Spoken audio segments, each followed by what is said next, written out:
ഈ റമദാനിക്ക് ഞാൻ കൂടുതലും പേരറിയാത്ത റെസിപ്പിയാണ് കേട്ടോ ഉണ്ടാക്കുന്നത്. അപ്പം നമ്മൾക്ക് കുറച്ച് എല്ലില്ലാത്ത ചിക്കൻ എടുക്കുക. അതിനകത്തോട്ട് കുറച്ച് മല്ലിയില, 2-3 പച്ചമുളക്, പിന്നെ ഒരു ചെറിയ കഷ്ണം സവാള കേട്ടോ. ഇത്രയും സാധനങ്ങൾ വെച്ചിട്ട് നന്നായിട്ട് തന്നെ അരച്ചെടുക്കണം. ഇത് കബാബിൻ്റെ മോഡലാണ്, പക്ഷെ കബാബല്ല കേട്ടോ, ചീസൊക്കെ ഇട്ടിട്ടാണ്. അങ്ങനെ നന്നായിട്ട് അരച്ചെടുത്തിട്ടുണ്ട്. അതൊരു പാത്രത്തിലോട്ട് മാറ്റിയതിന് ശേഷം ആവശ്യത്തിനുള്ള ഉപ്പ് ചേർത്ത് കൊടുക്കുക. എന്നിട്ട് നന്നായിട്ട് തന്നെ മിക്സ് ചെയ്തെടുക്കുക കേട്ടോ. ഞാൻ ചേർക്കുന്ന ഉപ്പ് കണ്ടപ്പോൾ തന്നെ നിങ്ങൾക്ക് തോന്നിയിട്ടുണ്ടാവും ഉപ്പ് കൂടുതലാണെന്നല്ലേ. ഉപ്പ് കൂടിപ്പോയി മക്കളെ. ഇപ്പം കഴിക്കാനൊന്നും പറ്റാതിരുന്നിട്ടില്ല, എന്നാലും ഉപ്പ് കൂടുതലാണ്. ആവശ്യത്തിനുള്ള ചില്ലി ഫ്ലെക്സ് ഇട്ട് കൊടുക്കുക. കുരുമുളക് പൊടി, എരിവ് ആവശ്യത്തിൽ കൂടുതലായിക്കോട്ടെ, എന്നാലാണ് ഇതിന് ടേസ്റ്റ് കിട്ടുക. എന്നിട്ട് നന്നായിട്ട് തന്നെ കുഴച്ചെടുത്തതിന് ശേഷം കയ്യിൽ വെച്ച് ഇതുപോലെ അങ്ങ് പരത്തിയെടുക്കുക കേട്ടോ. ഇത് കാണുമ്പം തന്നെ നിങ്ങൾക്കറിയില്ല ഇതിൻ്റെ ടേസ്റ്റ് എന്തായിരിക്കും എന്നുള്ളത്. അതിനുശേഷം നമ്മൾക്ക് ചീസ് വെച്ച് കൊടുക്കുക. ഇതുപോലെ മൊസറല്ല ചീസ് വേണം വെച്ച് കൊടുക്കാനായിട്ട്. എന്നിട്ട് നമ്മൾക്ക് ഉന്നക്കായൊക്കെ നമ്മൾ ഉരുട്ടിയെടുക്കുന്നില്ലേ, അതുപോലെ തന്നെ ഷേപ്പ് ചെയ്തെടുക്കുക കേട്ടോ. ആദ്യം ഞാൻ വിചാരിച്ചത് വലിയ ടേസ്റ്റ് ഒന്നും ഉണ്ടാവില്ല എന്നുള്ളത്, എന്നിട്ടും ഉണ്ടാക്കി നോക്കിയതാണ്.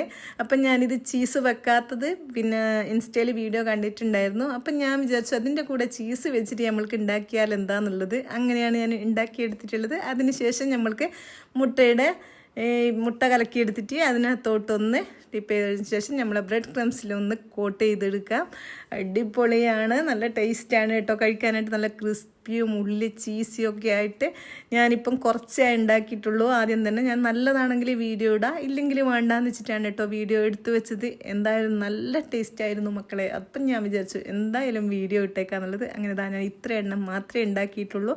ഇനിയിപ്പോൾ നമുക്കിത് ചെറിയ തീയിൽ വേണം ഫ്രൈ ചെയ്തെടുക്കാനായിട്ട്. കാരണം ഇറച്ചി നമ്മുടെ ചിക്കൻ വേവാത്തതല്ലേ, അതുകൊണ്ട് ചെറിയ തീയിൽ നന്നായിട്ട് തന്നെ ഫ്രൈ ചെയ്തെടുക്കാൻ, നല്ല ഗോൾഡൻ കളറാകുന്നത് വരെ ഫ്രൈ ചെയ്തെടുക്കണം കേട്ടോ. എന്തായാലും നിങ്ങളിതൊന്നും ഉണ്ടാക്കി നോക്കാൻ മറക്കണ്ടേ. നമ്മൾ റമദാൻ തീരുന്നതിന് മുമ്പ് ഉണ്ടാക്കി നോക്കൂ. കാരണം റമദാനിലാണ് എല്ലാവരും എത്രത്തോളം കടി ഉണ്ടാക്കാൻ പറ്റുമോ ഉണ്ടാക്കുന്നത് അല്ലേ. അപ്പം നമ്മൾക്ക് അന്നേരം ഒരു ബുദ്ധിമുട്ടായിട്ട് തോന്നും ചെയ്യില്ല. എന്തായാലും ഞാൻ ഉണ്ടാക്കിയെടുത്തിട്ടുണ്ട്, പൊട്ടിപ്പോകത്തൊന്നുമില്ല. ഇത് നമുക്ക് സോസ് കൂട്ടിയിട്ടും ഒക്കെ കഴിക്കാനായിട്ട് പറ്റും കേട്ടോ. നമ്മളിത് പൊട്ടിച്ചെടുക്കുന്ന സമയത്ത് തന്നെ നമ്മുടെ ചീസൊക്കെ ഇങ്ങനെ വലിഞ്ഞ് വരും. മൊസറല്ല ചീസ് വേണം കേട്ടോ ചേർക്കാനായിട്ട്, എന്നാലാണ് നല്ല വലിഞ്ഞ് വരുള്ളൂ. അങ്ങനെ നമ്മുടെ ഈ സ്നാക്സ് റെഡി ആയിട്ടുണ്ട്. പേരില്ലാത്ത സ്നാക്സ്. നിങ്ങൾക്ക് പേരറിയുമെങ്കിൽ നിങ്ങൾ കമൻറ്റ് ഇടുക കേട്ടോ. എനിക്ക് പേരുണ്ടായിരുന്നു, എന്തോ വായിൽ പിടിക്കാത്ത പേരാണ്, അതുകൊണ്ടാണ് ഞാൻ പേര് പറയാത്തത്.